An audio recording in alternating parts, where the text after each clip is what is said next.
Ladies and gentlemen, again, welcome to our Accountants EMPIRE MasterClass CEO Series. And it's something that I can remember actually chatting to Sam. I'll introduce Sam very, very shortly, but I remember chatting to Sam about this last year about I was going to introduce my CEO Series. And this is a brand new series where, to all of you that are joining us for the first time, if you don't know who I am, my name's Paul Jansz. We've been bringing a lot of different content out, more and more content. And this is something that I was really keen to start up our CEO series, where every single month I get to chat to a brand new CEO, a chief executive in the role of leading a big company. And I've got a whole heap of fantastic guests over the next few months. Now, if you are joining us for the first time, thanks to Professional Partners Education. It's really important I mention them and our supporters, Hall Chadwick, Profit Master, iKeep, Corporate Lifeline, and Lloyd's. That's probably a really, really important one. Look, today I'm probably going to, again, talk from a personal point of view. I want to sort of run through a few different things, because the point of bringing this to all of you that are online is this is about education. It's about learning. And one of the key things that I feel that there's good leadership out there and there's poor and bad leadership out there. And I'm sure that all of us have probably seen a little bit of that. And that's probably what makes us better people, better leaders as we continue to learn. And that's what this series is about. So ideally, if you can sit back in the next 45 to 50 minutes and take away 1 to 2 things, I put up 2 fingers then, but 1 or 2 things that you can take away, fantastic. Take notes. This is being recorded, so it'll be uploaded to our YouTube channel as well for all team members to have a look at as well. And this is about you guys. So, you know, CPD, it's about us continuing to bring some fantastic content so that all of you can learn. And that's what I hope to bring you guys over the next 6 months, 12 months and beyond. Now, let me introduce you to him. He's my special guest. I've mentioned him before, but Chief Executive of Reckon, Sam Allert. Welcome to the show, my friend. Thanks very much, PJ. Happy to be here. Really appreciate the invite. And as you say, hopefully I can give value to your audience today. 1 or 2 things. I won't hold up my fingers, but one or 2 things, if we can, in our discussion, share some tips or advice, then that'd be great. Yeah, brilliant. It's funny when you are live and then you realise that I said 1, but I'm putting up 2, and it's like, I'm going to go back and just tidy that up a little bit. So yeah, great. And mate, thank you for being my first guest as well. I think I mentioned this to you maybe last October even, and yet it's come to life, which is fantastic. Yes. No, I feel privileged to be your first guest, mate. Hopefully I can live up to it, and hopefully you're starting well, and you keep the good guests going.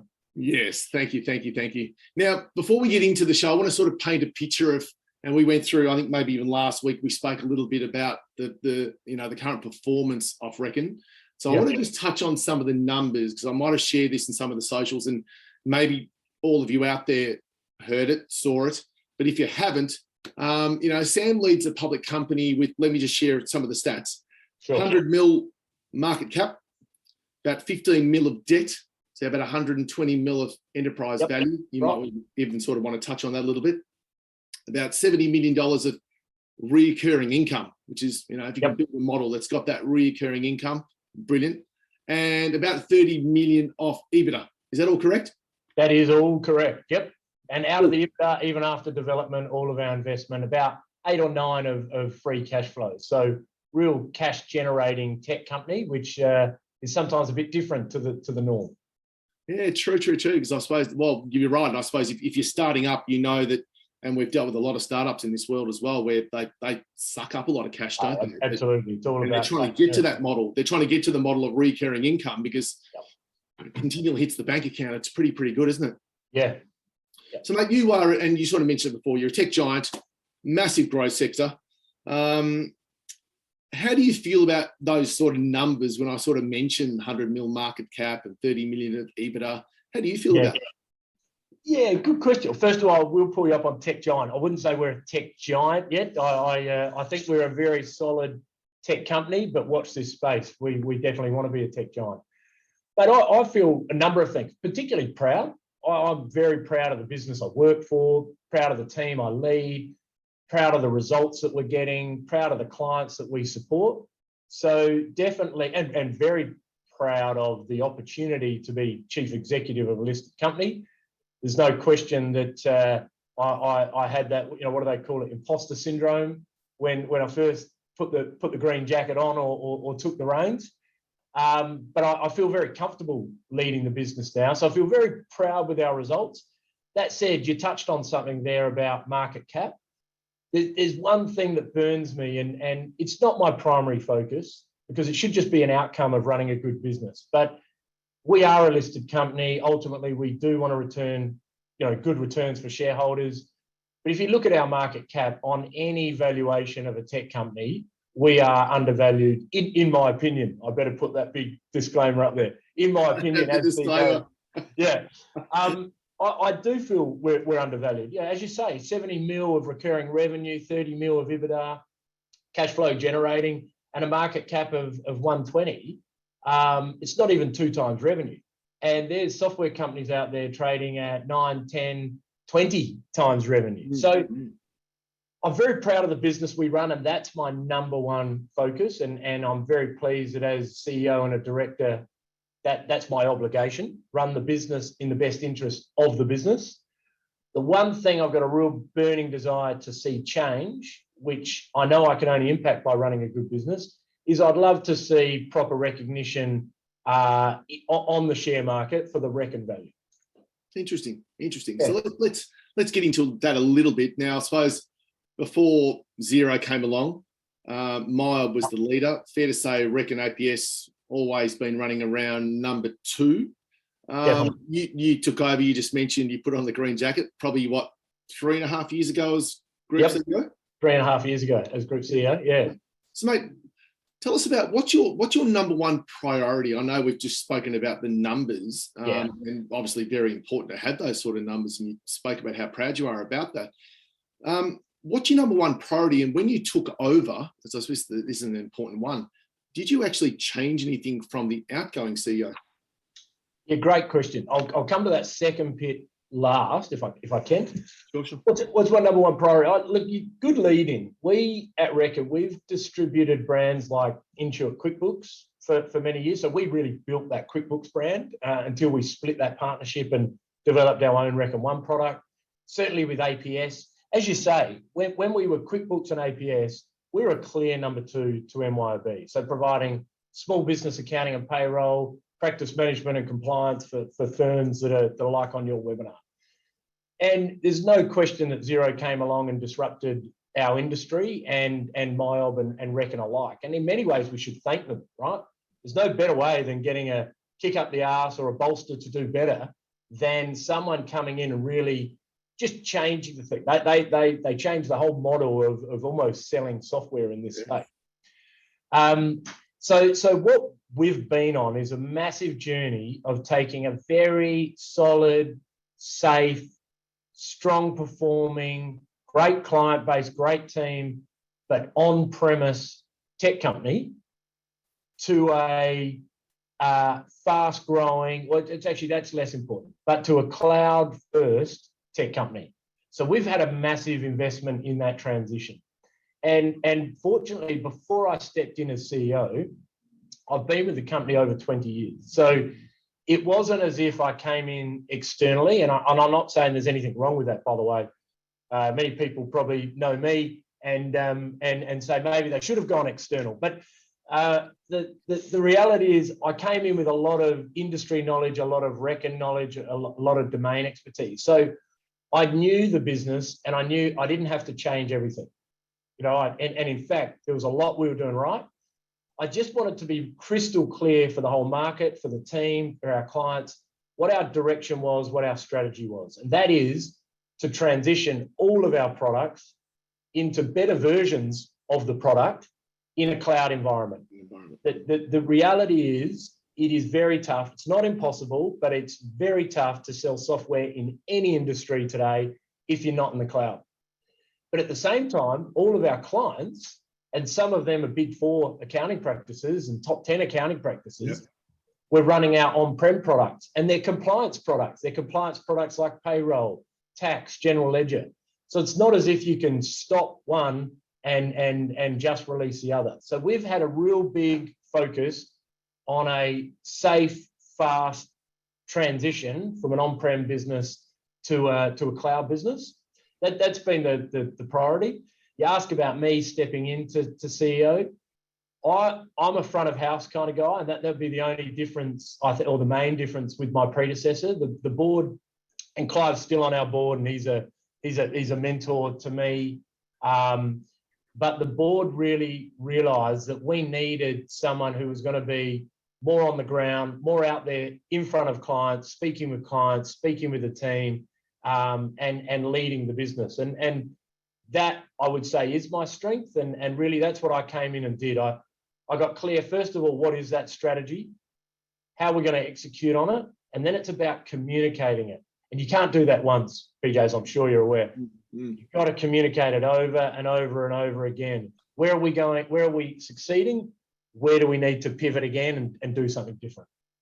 Yeah, well said. And I think, again, to pardon me, to everyone online, like I just wrote down about 4 things just then with regards to transitioning to the cloud, because obviously that was something that you, yes, it came in from outside, but you had to move with the times, really, wasn't it? And, back then it was one of those things that, what does this look like? I'll share a war story. Well, we'll call it a war story. The reality is we knew about the cloud. We were already developing in the cloud, looking at the cloud. We were obviously going too slow for an external company to come in and disrupt our industry and succeed the way Xero has. And again, credit to them. I take nothing away from them. But we knew about cloud. Cloud wasn't new. They came in and changed. Not only they had new technology, they changed the model of how you distribute, sell, market technology in this space. Yes. Yeah, very true. And the second point that I wrote down was the importance of you coming in and being more, I'll call it hands-on. You spoke about clients and team and the importance of actually taking that and being able to communicate. So again, keywords to me. So if everyone's taking some notes here, team, clients, communicate. Because you're right, there's at different times you're going to be in front of your people and they are going to hear what you say very differently. Is that fair to say? Yep, absolutely. Everyone I'll reiterate that point. There's so many different ways of learning and hearing a message. So some people are very visual. They'll be listening to us, missing a lot of points. But if we had a bunch of statistics and slides up, they'd be absorbing it. Other people, if we had the slides up, we'd be losing them and they'd be much more engaged in a general conversation. So you've got to know that no matter what method of communicating you're using, once is not enough. We've got to go and share that message over and over and over again. And do you tend to do that with a mixture? Obviously, you've got a big team there. So how many direct reports? I got 5 direct reports. Okay. How many people in total? 350. Okay, that's an interesting stat in itself. So 5 direct reports for 350 people. Yeah, I read a book and I thought about it earlier. I can't even remember the book, but if you search it, I think there was a stat about you shouldn't have more than 5 direct reports. And in fact, if you want to make decisions, you shouldn't have more than 7 people in a room. Correct.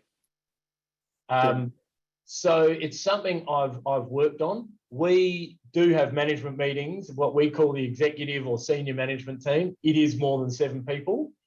But what I did is I didn't take them all as direct reports to me. I work very closely with them. But for example, we've got a general manager of sales. The general manager of client success is in that exec management team, but ultimately she reports into the general manager of sales. Right. Yeah, clever. And look, and they're the key things, I suppose, when you sort of look at those numbers.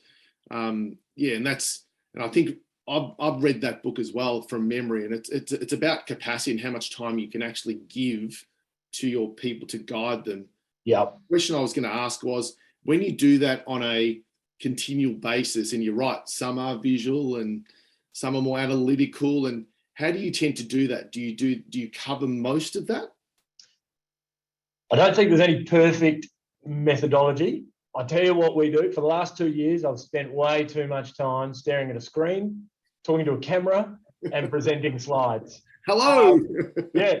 What we used to do, the only difference, and in many ways, I should acknowledge that in many ways, the forced remote work and everyone going on to Zoom or Teams actually helped us communicate with our business. We've got big offices all around Australia, but particularly in New Zealand. We've also got a US operation, but we do run that a little bit more standalone. But particularly Australia and New Zealand, what we did in the past, our head office is here in North Sydney, where I am today. We had circa 150 people here. Then we might have another 60 people around Australia, another 50 people in New Zealand, roughly. When we would run team meetings, we would all gather in a big communal area in North Sydney and have a little camera and a mic on the presenters. Great experience for everyone who's lucky enough to be in our head office. Horrible experience for everyone who's remote. That's the reality. And we kept trying to get better tech and better ways of engaging with the remote team. I mean, particularly if they ever tried to ask a question, a faint voice would come through the computer in a room with 100 people. So in some ways, the fact that now we jump on to a monthly, we call it a global team meeting, everyone's there. It's amazing watching the participants tick up when you first log in. And we would have over 150 attendees at that. Everyone's camera's on, unless they're walking or something, which we encourage. Then you can just see so many faces, and that's how we present our update. We also do a monthly newsletter, but like any good newsletter, it often goes out late, or we're scrambling for content. And the other thing that I would say we do is implement new technology. Many years ago, we put in Slack. Slack's not the only one to do this, but Slack is basically an instant messaging tool. You can create channels, public, private, etc. I think that's been a huge improvement to our instantaneous communication across our teams. Yeah, and I think that's look. I've used Slack a number of times as well, but I think whether it's Slack or WhatsApp or there's email, there's so many different communications now. It does get a little bit overwhelming as well with the amount of different comms that you can get. Then you get text messages coming through, and but I do like, I've always liked Slack as, again, transferring files or whatever it may be that instantaneously, and it does work quite well. Well, let's get into strategy for a minute. So talk me through, from a strategy perspective, who sets the strategy and how do you go about executing the strategy? Great question. Great question. We've been publicly listed. The right answer to that question is the board sets the strategy. So I'll give you Sam Allert's answer. Look, the board definitely contributes and signs off on the strategy, but I'm a huge believer in empowering the team. I need to feel empowered myself, always have. So I'm a huge believer in empowering the team. If the team, and I'm talking the management team, if the wider management team is not contributing and working on setting that strategy, they're never going to be as connected to it, in my opinion. So very much, I would say that the people on the ground leading the business, leading the team, speaking to clients, writing the code, our exec management team sets the strategy. It is, of course, forecast, budgeted, formally signed off and approved by the board. And let's face it, if the board don't approve the management strategy, we're not able to go ahead with it, being a publicly listed company. But the reality is, I think the people on the ground, the people leading the team, need to set that strategy. To your second point, who executes it? 100%, it's that executive management team. And so they need to have contributed to the strategy to really believe it and own it, and then go and deliver on it. So, in effect, buying. Absolutely. Yeah. Yep. So you mentioned a really key word, empowerment. And I think that's, being involved with a number of different companies, running different companies, and also working for different companies, that's a key element, I think. And for everyone listening to this, what's empowerment to you, and how do you go about doing that? Yeah. Empowerment, I think, is believing. So empowerment is someone believes in what they're doing and feels like they've got autonomy and real influence over executing that. Okay. So for example, I mean, what's some very old, the whole management versus leadership. Yes. Yeah? So management is telling them what to do. So PJ, go and do this, execute on it, report to me weekly, and come back and tell me how you've done. That's not empowering for you. Leadership is that we collaborated on the project in the first place. So you felt some ownership to, Sam, we've been talking about this. This is what I want to go and do. And then I go, absolutely, you go and do that. Now, how do I help? And then you say, you know what, get out my way. And I've got team members who might say that. Other team members will say, I'm going to need you in everything, right? So how do I help? And then you will say to me, you know what, Sam, I'm going to just update you. Can I go away and do this? And I'm going to update you in a couple of weeks. And then I'll show you where we're at. That's empowerment. It's really giving you permission, ownership, flexibility, and control of the project to run it your way. And without that, the reality is, one, I think without that, there'd be too many excuses. So if something went wrong, you could say, well, it was this person's fault, or you told me to do that, Sam. And let's face it, no one wants to consistently turn up and just be told what they're going to do, 9 to 5, 8 to 6, whatever, and go and do it. They want that empowerment. Yeah, look, I'd agree. And what a great little example there of call it the collaborative approach to maybe solving a problem or a challenge or whatever it may be. But I think that collaborative approach is very, very good. Yeah. I think what's important, I mean, I share, sometimes I've got an idea, a strategy. I mean, you ask about who sets the strategy. I think more than anyone, going for a run or in the shower, on holiday, going to sleep, I'm thinking of what we've got to do. So I definitely turn up to a meeting or something with one of my managers with a set outcome in my mind. The difference is I could walk in and say, hey, PJ, I thought about this last night, go and do.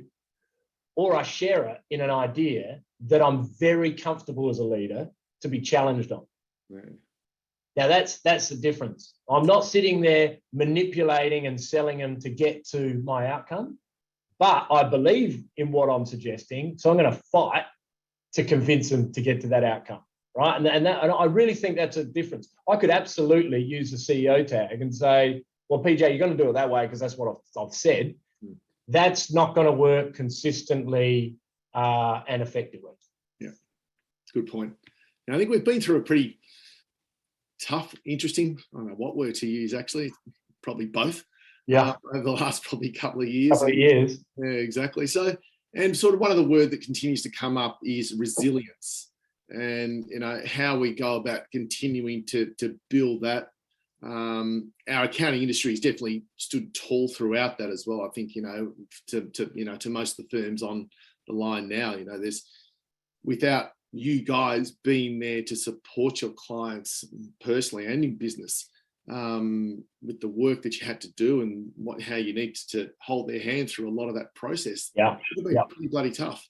How do you go about implementing and even showing resilience? Yeah. First of all, yes, what a tough couple of years. Look at you clearing your throat. I'm clearing my throat. Poor Brookie's got COVID on the call. We're not through it. I saw a great meme the other night that said, now I've just forgotten it, but I'm looking forward to some precedented times. And I remember early in sort of 2020, how often I use the word unprecedented for our team, for everyone. This is unprecedented, so we've got to adapt. Well, geez, haven't we had some more unprecedented times in terms of weather, floods, everything? Like it just keeps coming up. You just had to look at the swell in Sydney recently, knocking out Bondi and Bronte. And anyway, looking forward to some precedented times. But to your word resilience, I mean, it just, look, to me, I mean, resilience is about experiencing stress and being able to get back up. And I think that the only way you can do that in all areas of your life is to be comfortable with who you are, to have 2 feet solidly on the ground. And I was only talking about this with a team in Reckon the other day. You cannot be strong only in work. Yeah. If I've got challenges in my health, in my home relationships, with my children, with my parents, right? The reality is you get something knocking you at work, you are not going to be resilient because you're not strong with who you are. So I personally do a lot of work and think a lot about all aspects of life. Here's a tip for people if they haven't seen it before. There's something called the Wheel of Life. You can Google it and a million examples will come up. The wheel of life is about goal setting, which I'm also a big believer in. But the wheel of life says we've all got spokes, 5 or 7 spokes, and everyone can have different spokes. But there's a lot of consistency. There'd be work, family, health, friendships, spirituality, financial, etc. You set your spokes in the wheel, and then you rate yourself out of 10 on all of them. And the utopia is that it's a circle. The reality is it spikes up and down like that. And the reason I think that's important, you talk about resilience. There's been, for any business leader over the last 2 years, there's been some very scary times. I literally remember in March 2020 being at Melbourne in a conference. I was on stage, I was presenting, rubbing shoulders with 120 people. There was a few jokes from the MC about this thing called COVID and fist pumping. 2 days later, I was back in our Sydney office, meeting with the CTO, talking about in the extreme event, we had to shut the office down. 24 hours later, everyone working from home. Now, I don't think you can handle those kind of things if you're not got 2 feet on the ground in all aspects of life. The reality is, I think the stress, and I'm using work as an example, the other is true as well. You can't go home and be the best father, husband, partner, brother, child. If work's stressing you out, it's going to be difficult. So the first thing on resilience is, I think, is having balance, trying to have equilibrium across all those spokes. No one's perfect, so I certainly don't have that circle at all. But the awareness of that circle helps me so that we'll stick with work. If something does happen at work and it scares the shit out of me, or it stresses me, or it worries me, I'm resilient in the fact that I can get back up really quickly. I do handle disasters or crises really well. Sometimes I think they bring out the best in myself or other people. It's not a state that I like to operate in, but you can see some people shine, and I think it's because overall they're strong, they're centered, and I think that to me is resilience. How do you train it? I think you just acknowledge it. We talk a lot about goal setting. We've got a bunch of different mentoring programs in Reckon, so I've spoken about what I just spoke about to the wider team. And then I think the only way you can show resilience is to show up, basically. And if there's a disaster, don't be, the first off the ship, so to speak, the first off the sinking ship, or expecting someone else to take care of a client's challenging problem. You've got to be in there fronting it up.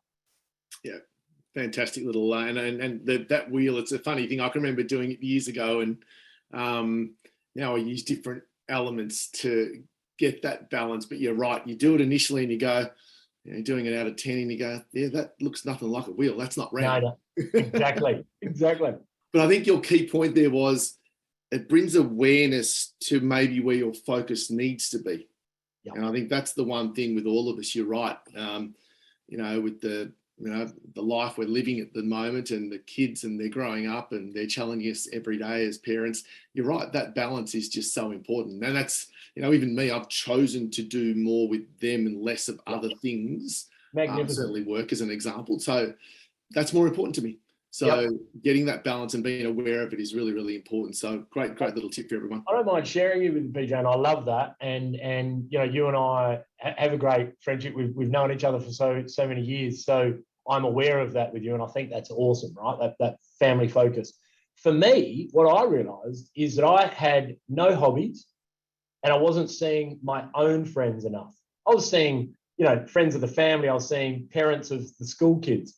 But the 2 lowest schools was anything personal friends, mates, people who I love, whether it's going to have a beer, play a game of golf, a game of tennis, going to a game of footy, or having a hobby.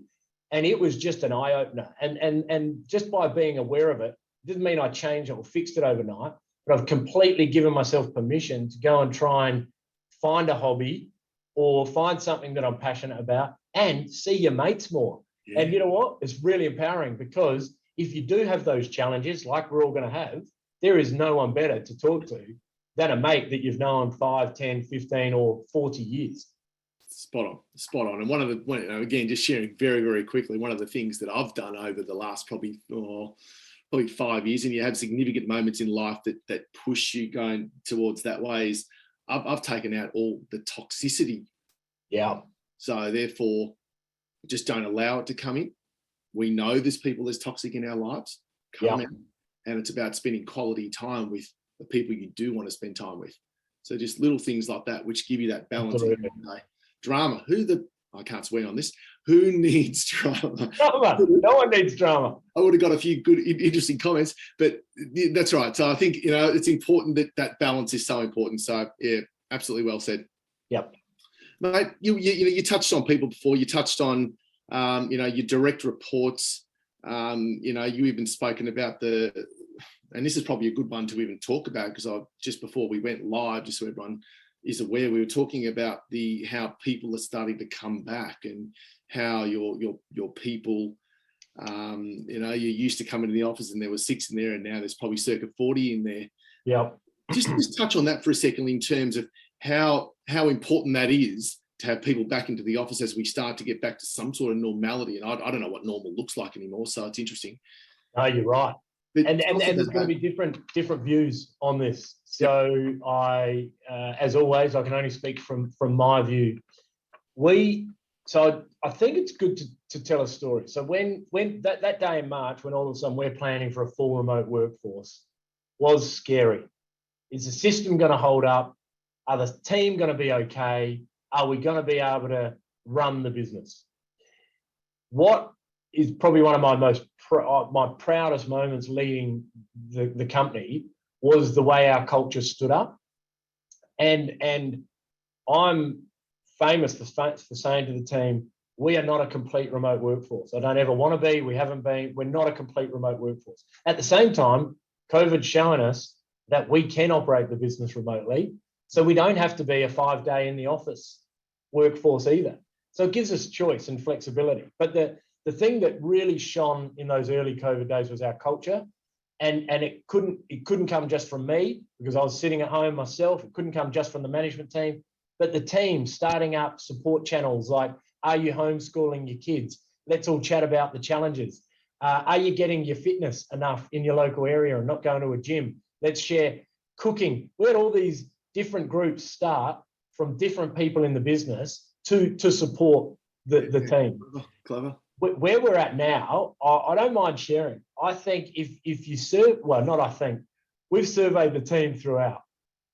Once they got a taste of remote working, so working from home, the majority of team members say, we love it, we want to work remotely. That's the reality. And it's a challenge that I and every business leader has, particularly if you feel like we should be back in the office. We've just started returning to the office in a hybrid way.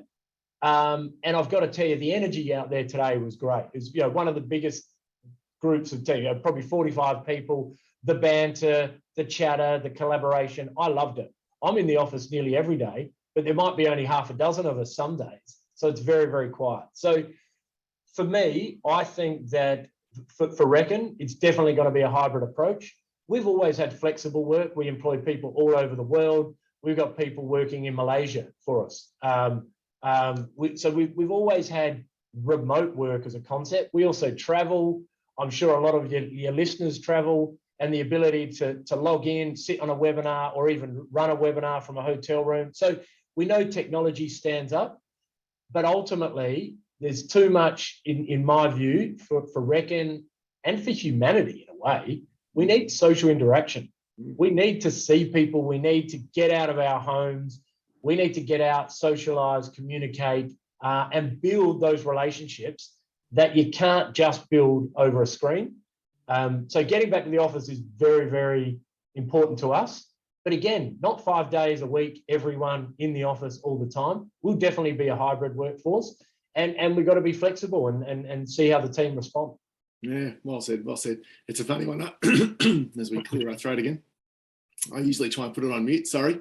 Because I can remember, was it a couple of months ago, I had a chat to the CEO of Findex, and Spiro was saying to me that, Paul, I've got all these suits and I no longer wear them because we've even gone from a suited type of environment now where I just wear a jacket and a casual pair of pants and a shirt. And again, things have changed, haven't they? So much so that the wool industry is now developing leisure wear because they were so reliant on producing suits that has gone out, male and female suits that have gone out of fashion. And what's come in fashion is leisure wear. So watch this space for full wool, 100% wool leisure wear. 100% active wear. Interesting. Yes. Can you sum up in one word, obviously team, is there one word that you would say that your team members need to have, like in terms of when you're looking at people and when you've got your people? Is there one word that you can sum up? One word? If we're looking for people, we want a go-getter. A go-getter. Okay. Yep. Yeah. Someone who's gonna go get some. We do play against some tech giants. Yes. We're a smaller business with smaller budgets. We've got to be creative. We've got to be innovative. We've got to play above our size. So everyone contributes to that across record. So that'd be the first word that comes up. I think team-oriented. Here's an example. Only last week, HR and a particular manager of a team were talking to me saying, we've got two candidates that are polar opposite. Yeah. They said, we've got one guy who is so qualified for the role, it's not funny. And yeah, highly qualified. We're not sure he'd be a good fit for the team. We've got another person who would be a great fit, but does not have near the qualifications or experience as this other person. Who do you think we took? The one that was less qualified. Yeah. And when I was talking to them, and it was, I don't want to downplay it because talent is important, right? Yeah. Experience is important, but it was a no-brainer for me. I said, take them immediately. I didn't even hesitate. And the point was, we are experts in our industry. So we can teach someone technology, accounting, support, sales. We can teach people finance, marketing, all those skills. But you can't teach someone their personality. I mean, you can develop it. Yes. And you can encourage it, but people come with their own personality and life experience and filters. So we definitely chose the person who was going to fit our culture first, and then we go and upskill them. It's a good point. It's a really good point, because I suppose I always used to use the word of attitude. Do you have the right attitude? Because you're right. You can train and you can develop. You can send people on courses, and there's coaches and there's mentors. And I thought we've got a bit of time to talk about that because I know it's important to you. We can do all of that, but if you find the person with the wrong attitude, they could also kill your culture. Yeah, exactly right. Exactly right. Mate, let's talk the importance of, and I know no one likes to do this, but let's talk about failure and how, I think nobody likes to fail, but there's obviously a lot of things that you can learn from failure. How important is it, do you feel, to deal with failure? How important is it to fail? I wouldn't know, PJ. I've never failed. Response. Don't be silly. Mate, failure is super important. I would say this. I don't think of failure as I've got to go bankrupt or I've got to cripple a business, right? You know how there's a lot of books out there that would say you got to go bankrupt, got to be bankrupt 3 times before you're going to make your fortune. I'm not a believer of that. I don't think you've got to fail that hard. Everyone makes mistakes. So as soon as you think failure, there's mistakes, errors, bad decisions. It's critical because we've got to learn. We've got to be realistic. If anyone thinks that they've never made a mistake or failed, then they're clearly they're just so out of touch, they're the wrong person. They won't be at record. So we embrace and encourage making mistakes and failing. It's not easy, and I don't want to downplay it, but it does come back to that resilience example you mentioned before. It's okay to make a mistake, provided you learn from it and go again.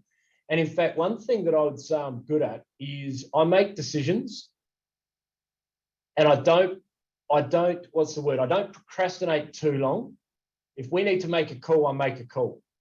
And if 2 weeks or 2 months or a year later, we look back and we go, Sam, that was actually the wrong call, I don't just stick to it. We make a different call. And that is empowering. And I hope that if everyone just embraces that attitude to go, make a mistake, because you can make another decision. Yes.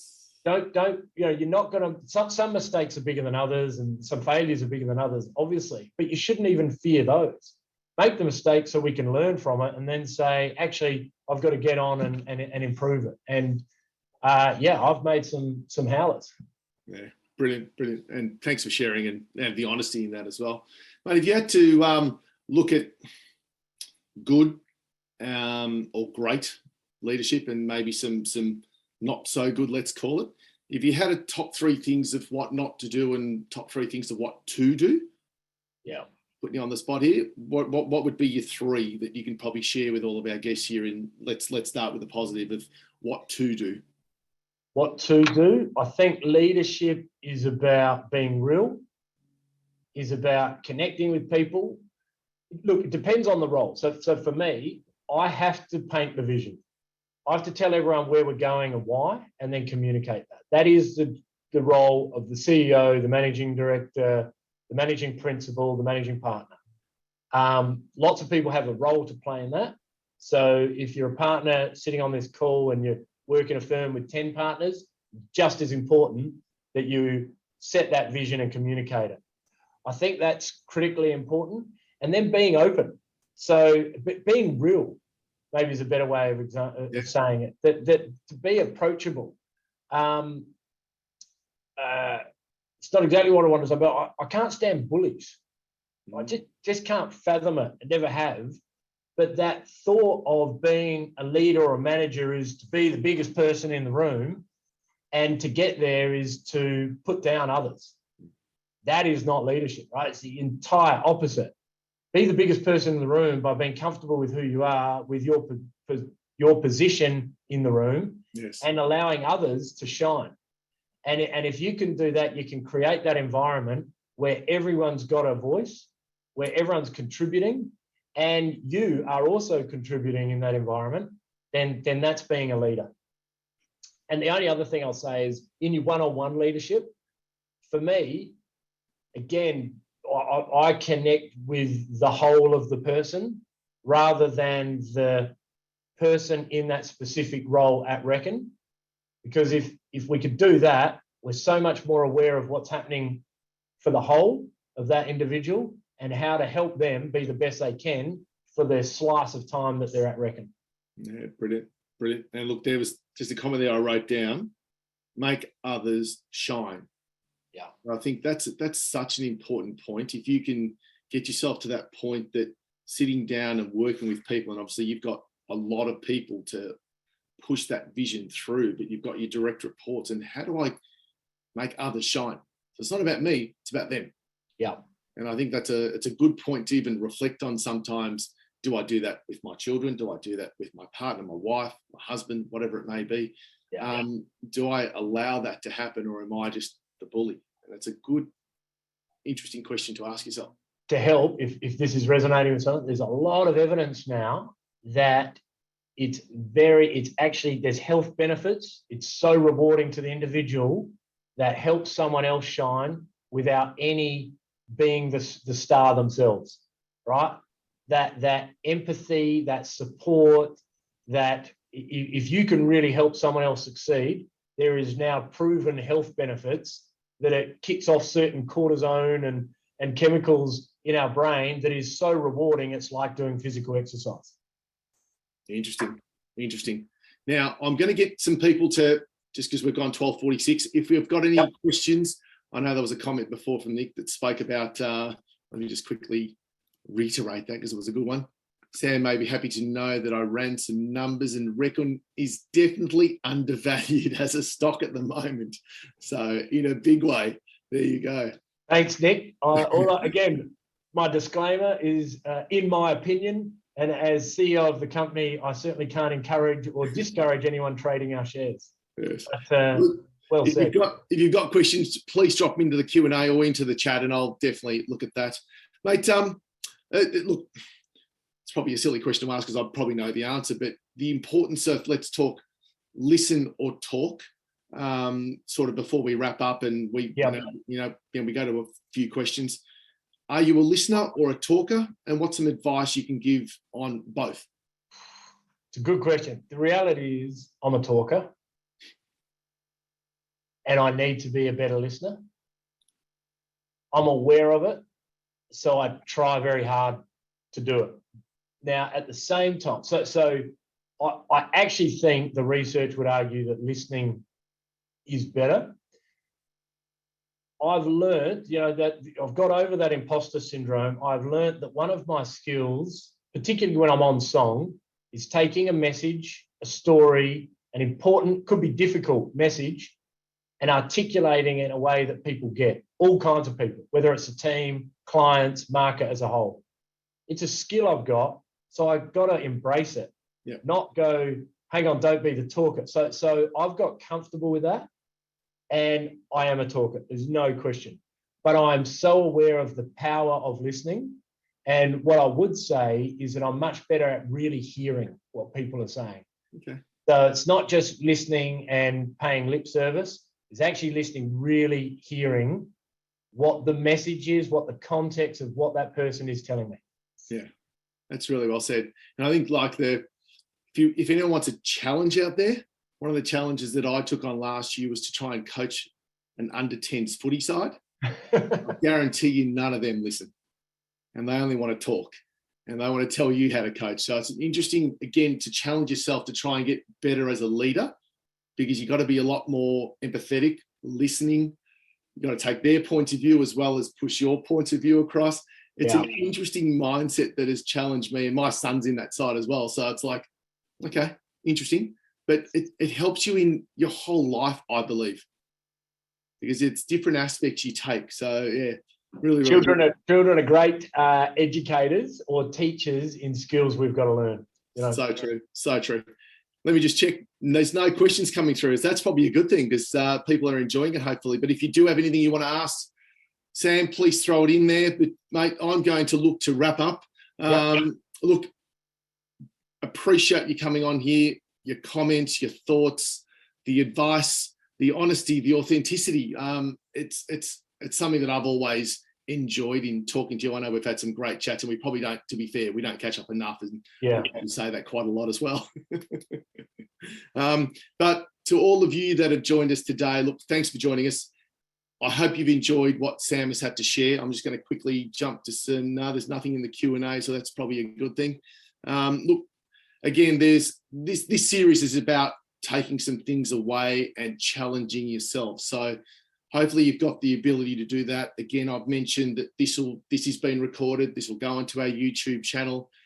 Take the team through it. This is the beautiful part about this as well, that you don't have to just listen to what we've gone through, but watch it again. Some of the greatest things that I do is to reread or rewatch, and it's a bit like watching a great movie. You can watch it 10 times and pick up 10 different things. So there's always going to be areas there that you can sort of look at this and challenge yourself to become a better leader or a better person, which is what we spoke about at the start. Maybe even fast forward to the highlights, PJ. Like if you are watching the replay, you can say, I remember when PJ and Sam were discussing this element, I found that valuable. Just go and listen to that 5 minutes again.